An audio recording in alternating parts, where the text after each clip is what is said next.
Hey guys, welcome back to another video. In this week's video, I am going to be sharing with you some book recommendations for the month of February. So, two things that I need to address before I get the video started. One of my goals for this new year, 2024, is to read more books. So I've been trying to stay on the grind and read constantly. So I've come up with a list of books that I've really enjoyed reading recently and I would like to share with you. And also number two, one of my friends, her name is Isa. I think I've mentioned her in the past two vlogs, but this is her. And she texted me the other day and she's like, please, I need you to give me some book recommendations because you always choose really good books to read. So I felt very flattered. So here's that video. I hope you guys enjoy it and also Isa enjoys it. So without anything else left to say, let's get this video started. For the month of February, I will be recommending to all of you 3 books that I've read recently and I really enjoyed. I feel like they really shifted my perspective a lot and they were just very enjoyable. They were those books that you just want to keep on reading and reading and reading, and when you finish them you feel like, wow, that was an amazing book, you know? The first book that I will be recommending to you today is called Born a Crime by Trevor Noah. It's a memoir of his childhood growing up in South Africa, and overall I think it's a very clever piece. It details many anecdotes that really shocked me. I would never expect Trevor Noah to have gone through this or to have had this type of childhood in life. And it's also detailed in a way that it's it makes things feel very surreal, but in my opinion I was able to connect a lot with what he was talking about and the tales that he told.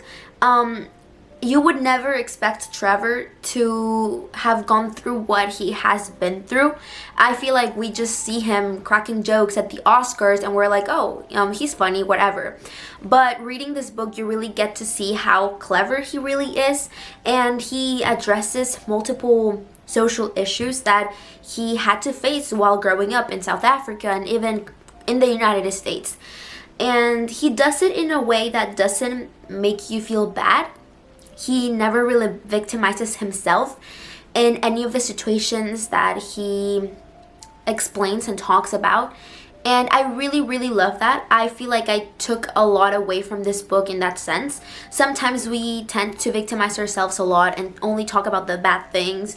And he gives it this very humorous twist to it. He touches on topics like racism and poverty, abusive relationships, and he comments on these topics in a way that you acknowledge that they exist. He talks about the pain that he went through and how hard it is, but at the same time he doesn't let it be something that defines him, something that he's bitter about. He finds, I guess, some sort of humor in it and in his life and in his experiences that I genuinely loved. It's a book that you just want to keep reading and it makes you laugh. He has all these tales about his childhood that they're very funny, very comical.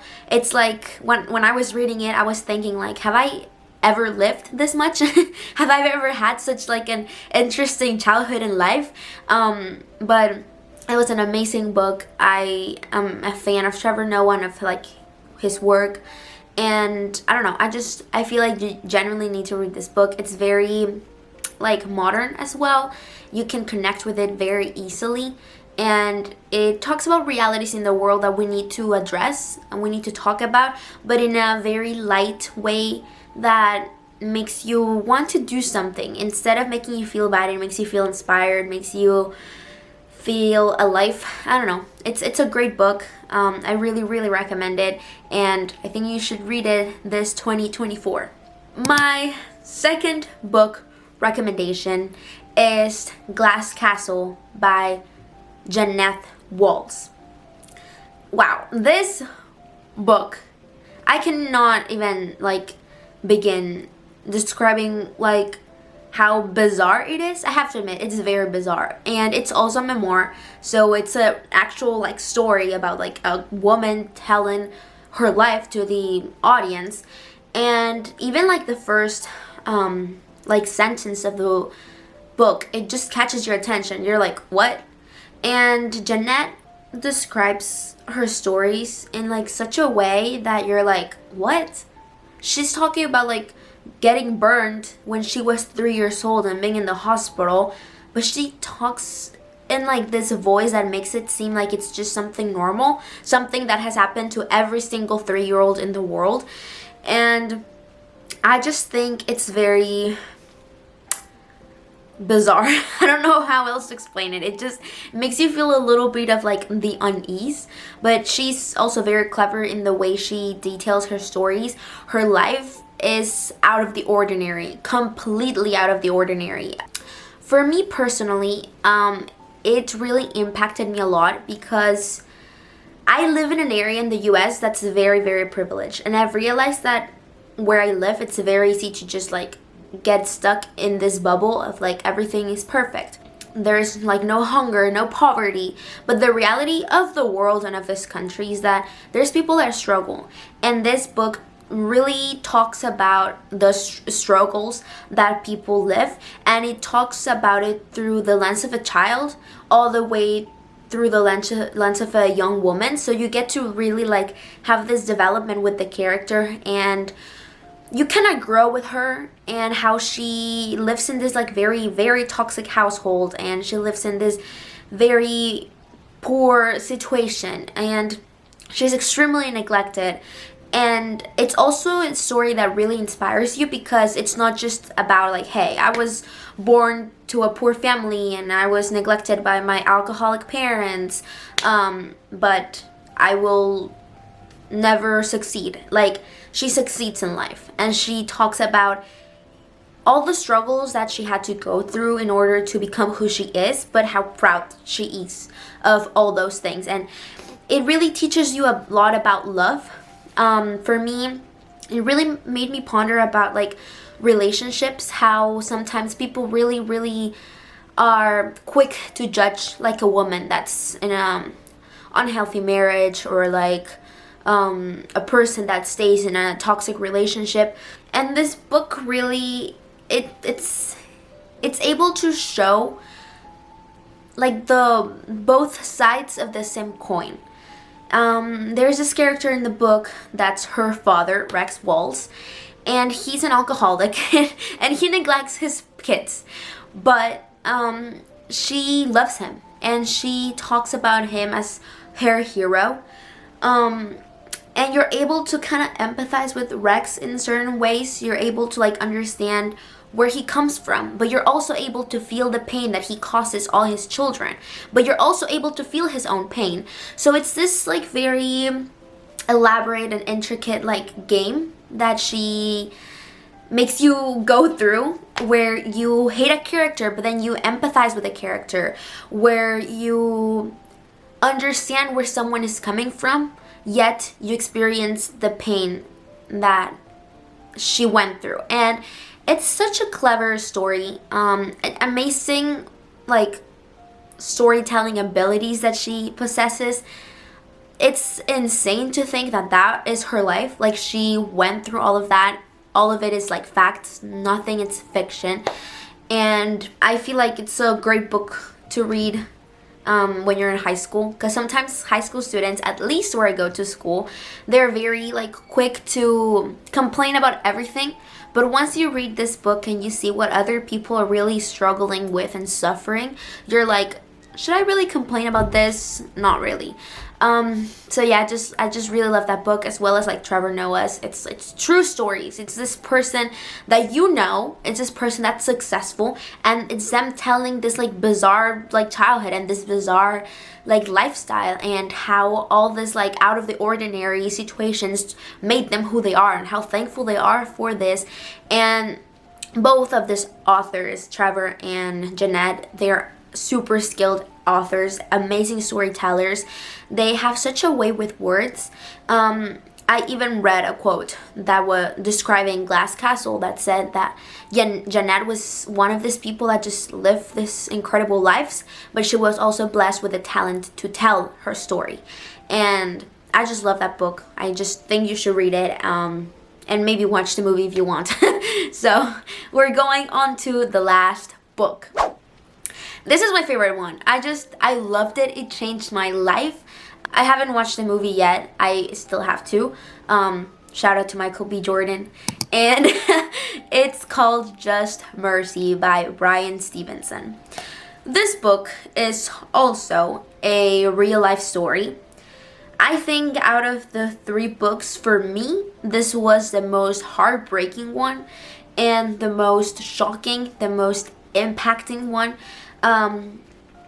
I read the first chapter and I was like, what the heck am I like getting myself into? It's insane. I think it's a heavier reading than the other 2.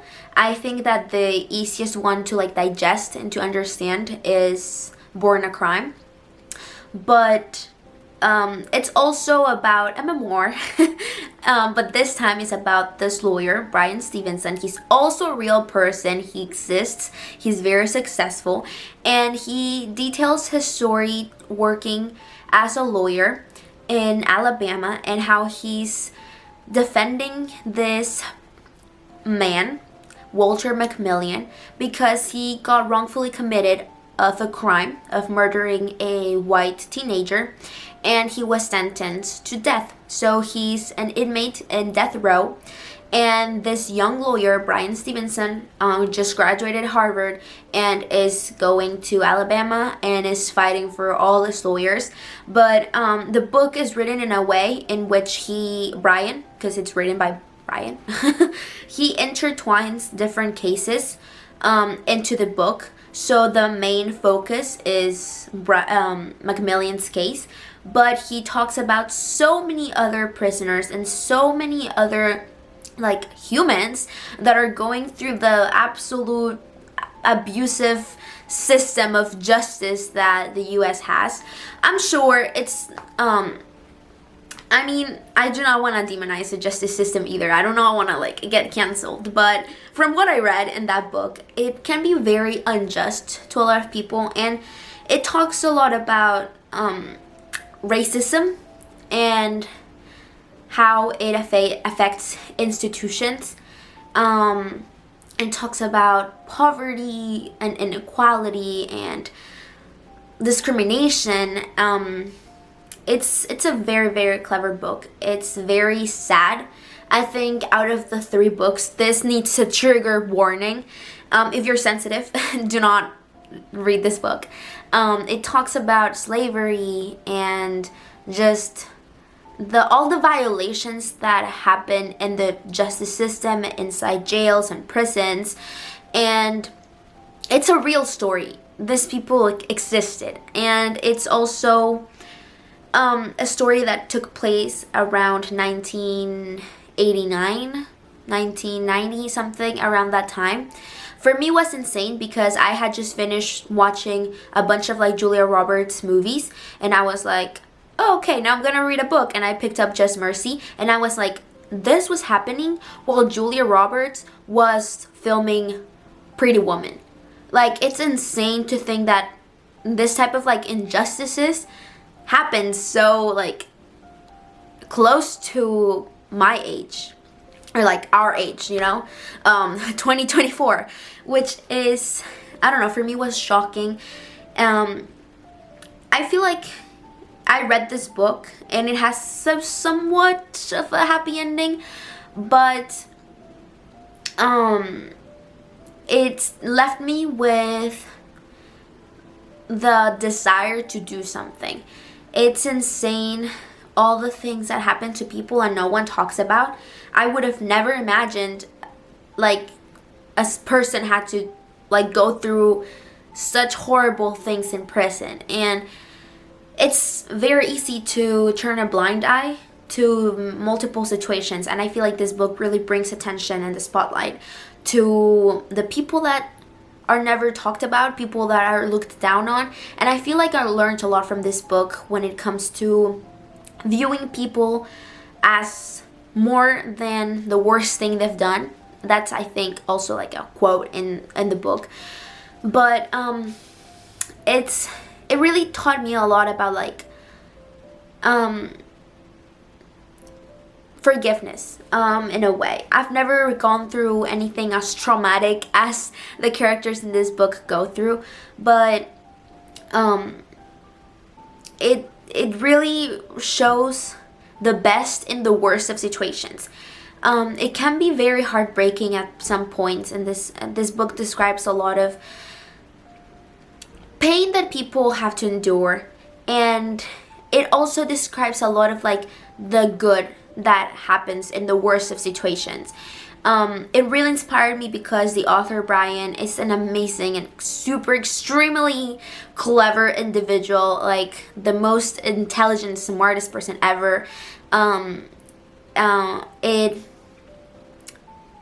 The way he narrates all these cases is sometimes hard to follow because he talks a lot about like legal terms, but it's an amazing book. I just don't know what else to say. I think this is like the book of the year that had like shaped me and changed my brain chemistry.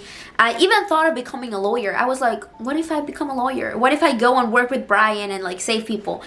But it's an amazing book. I just don't know what to say. I read it, I cried, I was happy, I was sad, I was confused. It took me through like a roller coaster of emotions. It's told in such an amazing way, and it's, I don't know, it's just like completely mind-blowing to me to think that all those stories in that book are real. It's insane, but it leaves me with personally the strongest message. It has, to me, the strongest like call to action, and it just really shocked me. I feel like it's also a topic that it's still very like tangible till this day, and it's, I don't know, it's amazing. I love this book. I love you, Brian, and I think everyone should read Just Mercy. And with that being said, that was my quick book review. I thought it was gonna be like an 8-minute long video, but I think it's gonna be more like 20 minutes long. I still don't know, but I have really discovered such a passion for reading again. As I mentioned, recently I've been trying to like read more books because it's part of like my goals for this year. When I was younger, I used to read a lot, but it was mostly like romance novels, which it's amazing. I still read them all, but they're not necessarily always super educational.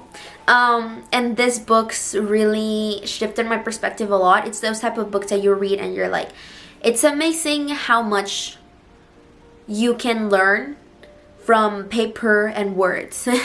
It's amazing. It's amazing the way in which an individual can connect with so many other people around the world and how it can change your life. So these are amazing books. I really recommend them. I never felt like they were boring or like heavy reads. They're just beautiful books, and like they deserve recognition. There are books that I read sometimes and I'm like, that was a waste of time, pages, and words. But this book, or like these books, were absolutely amazing. So without anything else left to say, I hope you guys enjoyed this video. Please do not forget to subscribe on the little red button. Follow me on all of my social media. Leave any comments if you guys have any. Please let me know if you read these books or if you have read them. We can start a conversation about them because I'm passionate. I'm ready to talk about them. And without anything else left to say, I'll see you guys next week.